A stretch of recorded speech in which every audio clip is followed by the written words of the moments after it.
दोस्तों, पिछली वीडियो में हमने बाबा साहब का जात पात तोड़क मंडल को दिया गया जवाब सुना। इस वीडियो में हम जात पात तोड़क मंडल की ओर से बाबा साहब को मनाने के लिए 27 अप्रैल 1936 को हर भगवान द्वारा लिखे गए पत्र का प्रसंग सुनेंगे। प्रिय श्री हर भगवान, मुझे आपका 22 अप्रैल का पत्र प्राप्त हुआ है। मुझे खेद के साथ कहना पड़ रहा है कि यदि मैं संबोधन को पूर्ण रूप से छापने पर जोर देता हूं तो जात पात तोड़क मंडल की स्वागत समिति सम्मेलन को अनिश्चितकाल के लिए स्थगित करना पसंद करेगी। उत्तर में मुझे आपको सूचित करना है कि यदि मंडल अपनी परिस्थितियों के अनुरूप मेरे संबोधन में कटौती करने पर जोर देता है तो मैं भी सम्मेलन को रद्द करना पसंद करूंगा। मैं अस्पष्ट शब्दों का उपयोग करना पसंद नहीं करता हूं। हो सकता है आपको मेरा निर्णय पसंद न आए, लेकिन सम्मेलन की अध्यक्षता करने के सम्मान की खातिर मैं उस स्वतंत्रता को नहीं छोड़ सकता जो हर अध्यक्ष को संबोधन की तैयारी में मिलनी चाहिए।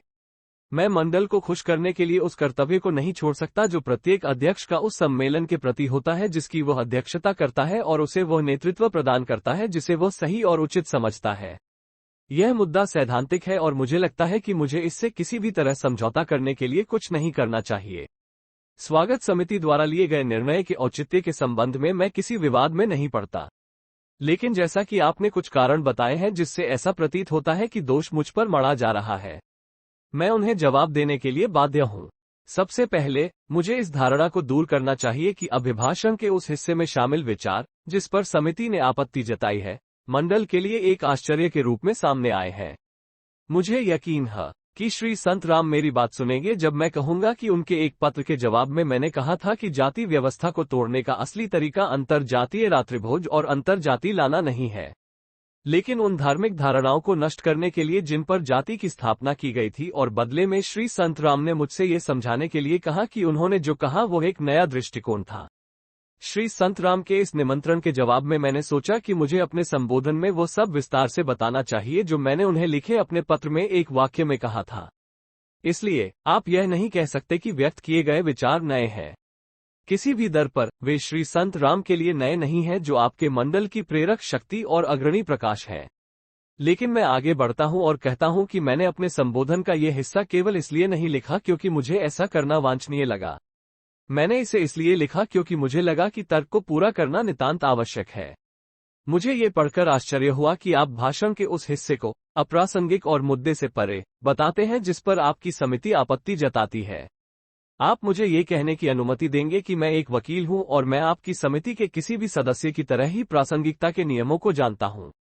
मैं दृढ़तापूर्वक कहता हूं कि जिस हिस्से पर आपत्ति जताई गई है वह न केवल सर्वाधिक प्रासंगिक है बल्कि महत्वपूर्ण भी है। संबोधन के उस हिस्से में मैंने जाति व्यवस्था को तोड़ने के तरीकों और साधनों पर चर्चा की है। हो सकता है कि जाति को नष्ट करने की सबसे अच्छी विधि के बारे में मैं जिस निष्कर्ष पर पहुंचा हूं वो चौंकाने वाला और दर्दनाक हो।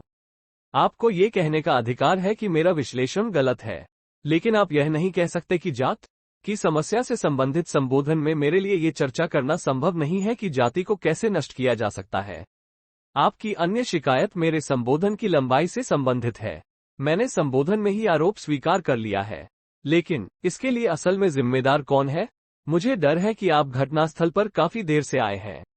अन्यथा आप जानते होंगे कि मूल रूप से मैंने अपनी सुविधा के लिए एक संक्षिप्त संबोधन लिखने की योजना बनाई थी क्योंकि मेरे पास एक विस्तृत थीसिस की तैयारी में संलग्न होने के लिए न तो समय था और न ही ऊर्जा। यह मंडल ही था जिसने मुझसे इस विषय पर विस्तृत रूप से बोलने के लिए कहा था और यह मंडल ही था जिसने मुझे जाति व्यवस्था से संबंधित प्रश्नों की एक सूची भेजी थी और मुझे अपने संबोधन के मुख्य भाग में उनका उत्तर देने के लिए कहा था क्योंकि वे प्रश्न थे अक्सर मंडल और उसके विरोधियों के बीच विवाद में उठाया जाता था और मंडल को इसका संतोषजनक उत्तर देना कठिन लगता था। इस संबंध में मंडल की इच्छाओं को पूरा करने की कोशिश में ही यह संबोधन इतना लंबा हो गया है। मैंने जो कहा है उसे ध्यान में रखते हुए मुझे यकीन है कि आप इस बात से सहमत होंगे कि संबोधन की लंबाई के संबंध में गलती मेरी नहीं है। मुझे आशा नहीं थी कि आपका मंडल मेरे द्वारा हिंदू धर्म के विनाश की बात कहने से इतना नाराज हो जाएगा। मैंने सोचा कि केवल मूर्ख ही ऐसे शब्दों से डरते हैं, परंतु लोगों के मन में कोई गलतफहमी पैदा न हो, इसलिए मैंने ये समझाने में बहुत कष्ट उठाया है कि धर्म और धर्म के विनाश से मेरा क्या तात्पर्य है। मुझे यकीन है कि मेरा संबोधन पढ़कर कोई भी मुझे गलत नहीं समझ सकेगा कि आपके मंडल को धर्म का नाश आदि जैसे शब्दों से ही डर जाना चाहिए था। साथ में दिए गए स्पष्टीकरण के बावजूद मेरे अनुमान से वे मंडल को पर नहीं उठाते। किसी के मन में उन लोगों के प्रति कोई आदर या सम्मान नहीं हो सकता जो सुधारक का पद लेते हैं और फिर उस पद के तार्किक परिणामों को देखने से भी इनकार कर देते हैं। कार्रवाई में उनका पालन करना तो दूर की बात है। आप इस बात से सहमत होंगे कि मैंने कभी भी अपने संबोधन की तैयारी में किसी भी तरह से सीमित रहना स्वीकार नहीं किया है और इस सवाल पर भी मेरे और मंडल के बीच कभी चर्चा नहीं हुई कि संबोधन में क्या होना चाहिए या क्या नहीं होना चाहिए। मैंने हमेशा यह मान लिया था कि मैं अपने संबोधन में ऐसे विचार व्यक्त करने के लिए स्वतंत्र हूं जैसा मैंने इस विषय पर रखा था। दरअसल जब तक आप 9 अप्रैल को बंबई नहीं आए तब तक मंडल को यह नहीं पता था कि मैं किस तरह का संबोधन तैयार कर रहा हूं। जब आप बंबई आए तो मैंने स्वेच्छा से आपसे कहा था कि दलित वर्गों द्वारा धर्म परिवर्तन के संबंध में अपने विचारों की वकालत करने के लिए मुझे आपके मंच का उपयोग करने की कोई इच्छा नहीं है। मुझे लगता है कि संबोधन की तैयारी में मैंने उस वादे को ईमानदारी से निभाया है। एक अप्रत्यक्ष चरित्र के संदर्भ से परे जहां मैं कहता हूं कि मुझे खेद है कि मैं यहां नहीं रहूंगा, मैंने अपने संबोधन में इस विषय पर कुछ नहीं कहा है। जब मैं देखता हूं कि आप इस तरह के पारित और इतने अप्रत्यक्ष संदर्भ पर भी आपत्ति करते हैं तो मैं पूछने के लिए बाध्य महसूस करता हूं, क्या आपने सोचा था कि आपके सम्मेलन की अध्यक्षता करने के लिए सहमत होने पर मैं दलित वर्गों द्वारा विश्वास परिवर्तन के संबंध में अपने विचारों को निलंबित करने या त्यागने पर सहमत होऊंगा? यदि आपने ऐसा सोचा है तो मैं आपको बता दूं कि आपकी ओर से हुई ऐसी गलती के लिए मैं किसी भी तरह से जिम्मेदार नहीं हूं। यदि आप में से किसी ने भी मुझे ये संकेत दिया होता कि अध्यक्ष बनाकर आप मुझे जो सम्मान दे रहे हैं उसके बदले में मुझे धर्म परिवर्तन के अपने कार्यक्रम में अपना विश्वास त्यागना होगा, तो मैंने आपको बिल्कुल स्पष्ट शब्दों में बता दिया है कि मुझे आपकी अधिक परवाह है। मेरा विश्वास तुमसे मिले किसी भी सम्मान से बढ़कर है। 14 तारीख के आपके पत्र के बाद आपका ये पत्र मेरे लिए आश्चर्य की तरह है। मुझे यकीन है कि जो भी इन्हें पढ़ेगा उसे ऐसा ही महसूस होगा। मैं स्वागत समिति की ओर से इस अचानक बदले हुए चेहरे का हिसाब नहीं दे सकता। जब आपने अपना 14वां पत्र लिखा था तब जो कच्चा मसौदा समिति के समक्ष था और अंतिम मसौदा जिस पर समिति ने आपके उत्तर के तहत पत्र में मुझे सूचित किया था, के बीच सार में कोई अंतर नहीं है। आप अंतिम मसौदे में एक भी नया विचार नहीं बता सकते जो पहले के मसौदे में शामिल न हो। विचार वही है, अंतर केवल इतना है कि अंतिम मसौदे में उन पर अधिक विस्तार से काम किया गया है। यदि संबोधन में आपत्ति करने लायक कोई बात थी तो आप 14 तारीख को कह सकते थे, लेकिन तुमने नहीं किया। इसके विपरीत आपने मुझसे 1000 प्रतियां छापने को कहा और मुझे आपके द्वारा सुझाए गए मौखिक परिवर्तनों को स्वीकार करने या न करने की स्वतंत्रता दी। तदनुसार मैंने 1000 प्रतियां छपवा ली जो अब मेरे पास पड़ी है। 8 दिन बाद आप ये कहने के लिए लिखते हैं कि आपको संबोधन पर आपत्ति है और यदि इसमें संशोधन नहीं किया गया तो सम्मेलन रद्द कर दिया जाएगा।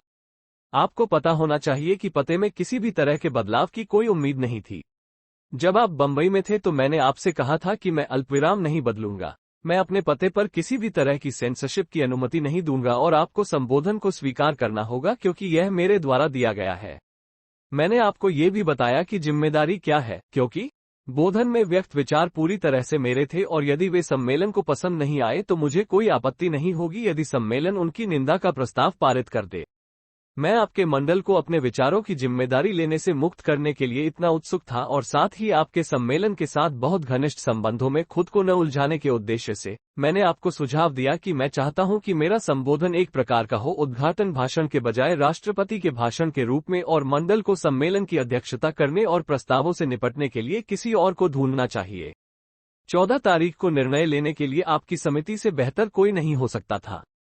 समिति ऐसा करने में विफल रही और इस बीच मुद्रण की लागत खर्च हो गई, जिसे मुझे यकीन है आपकी समिति की ओर से थोड़ी और दृढ़ता के साथ बचाया जा सकता था। मुझे यकीन है कि मेरे संबोधन में व्यक्त विचारों का आपकी समिति के निर्णय से कोई लेना देना नहीं है। मेरे पास यह विश्वास करने के कारण है कि अमृतसर में आयोजित सिख प्रचार सम्मेलन में मेरी उपस्थिति का समिति के निर्णय से काफी लेना देना है।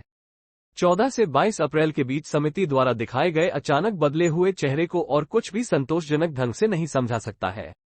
हालांकि मुझे इस विवाद को लंबा नहीं खींचना चाहिए और आपसे अनुरोध करना चाहिए कि आप तुरंत घोषणा करें कि सम्मेलन का सत्र, जो मेरे अध्यक्ष के अधीन होना था, रद्द कर दिया गया है। अब तक सारी कृपा खत्म हो चुकी है और मैं अध्यक्षता करने के लिए सहमति नहीं दूंगा, भले ही आपकी समिति मेरे संबोधन को यथावत स्वीकार करने के लिए सहमत हो जाए।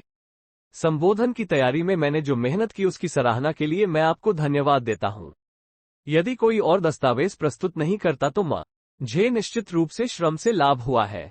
मेरा एकमात्र अफसोस ये है कि मुझे उस समय इतना कठिन परिश्रम करना पड़ा जब मेरा स्वास्थ्य उस तनाव को झेलने के लायक नहीं था जो इसके कारण हुआ था। आपका B.R. अम्बेडकर। तो दोस्तों, इस प्रकार बाबा साहेब से जाट पात तोड़क मंडल की ओर से बाबा साहेब को लिखे पत्र का जवाब बड़ी ही बेबाकी से दिया। सुन 85 चैनल को सब्सक्राइब करें व अपने दोस्तों को सब्सक्राइब करवाएं। साथ ही बेल आइकन को दबाना न भूलें ताकि दूसरे वीडियो की नोटिफिकेशन आप तक पहुंच सके। धन्यवाद।